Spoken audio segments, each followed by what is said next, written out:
So you mentioned earlier about the situation of your holdout, right? And this was at a time there was no Ricky scale. Yeah. And so, you basically were given or kind of negotiating with what the team thought was your worth.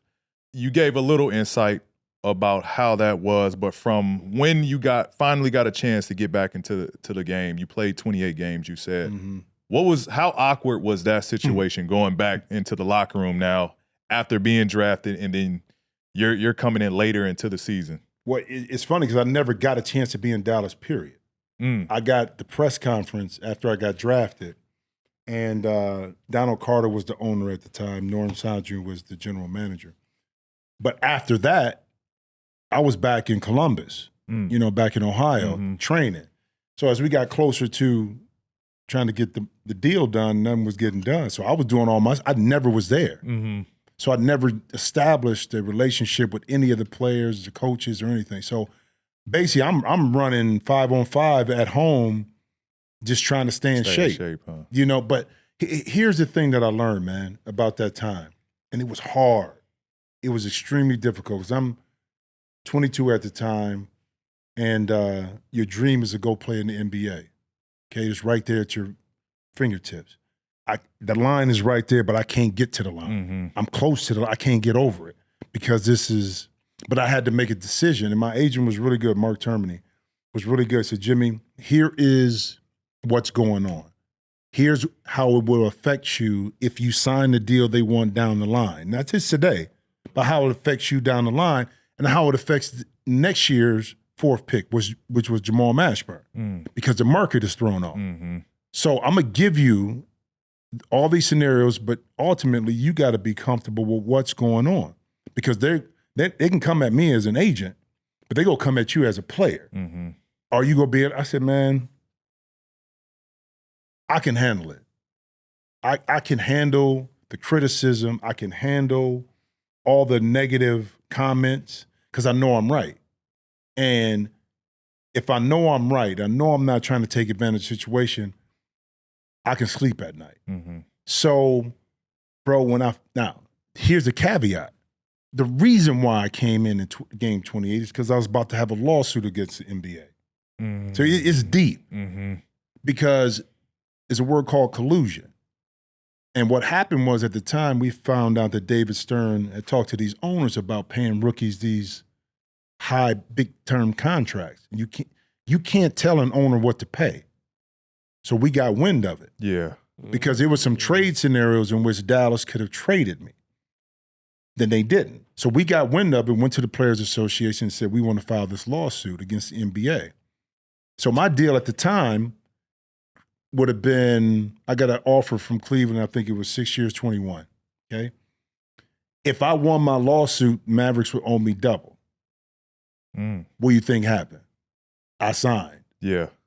I signed. So did they match it? No. So they just came in with my original market rate, which was 7 years, 21, right Got under it. For the fourth pick. right under for the fourth pick. Okay. Got it. Okay. So, but I got all my money in 28 games. See, this is why I tell people to be careful when you hear stuff in the news, like your negotiations. You know this firsthand with the Clippers. Things that were being said were sometimes not actually what the conversation in that room was. So you got to be very careful when you regurgitate information that people are saying, because you don't know those intimate conversations that I had in the room with ownership, that in the public's eyes, they said, well, no, you got offered the Lakers. Why you didn't? None of that stuff happened. But I knew inside what happened. Nobody knew about the lawsuit. Then I finally signed, and I'm with the Mavericks, and Quinn Buckner is there, and management is there, and everybody's patting me on the back, and we're so happy to have you. Man, what do you think I'm thinking? Real talk. Right, right. I'm in my mind, I'm like, man, I'll still be at home if I didn't have this lawsuit. Right. That's crazy. So think about it. So now going into it, I have no training camp, no nothing. You know the first game we played against? Defending champs was the Houston Rockets. It was Akeem. It was Vernon Maxwell. It was Kenny Smith. It was my boy Sam Cassell. It was Robert Horry. That was my first game. Yeah. I had like 2 or 3 days of practice. Right. Played, Had signs in there, some boos, some cheers. Next game I played, we had 2 games at home. Phoenix Suns, Charles Barkley. We got Dan Martin. We got Kevin Johnson. Those are my first 2 introductory games in the league. Awesome. I did better from game to game. Yeah, though. I'll tell you that's that, awesome, though. though. But it was the surreal moment was this. I don't know what it was like for you the first time you got on the court. At least you got a chance to go through training camp, then go through preseason, and then play your first game. And none of that. I go from practice to put on a Mavericks uniform to walking out to boos and some cheers, playing against those guys. Man, you talking about a head rush? Yeah.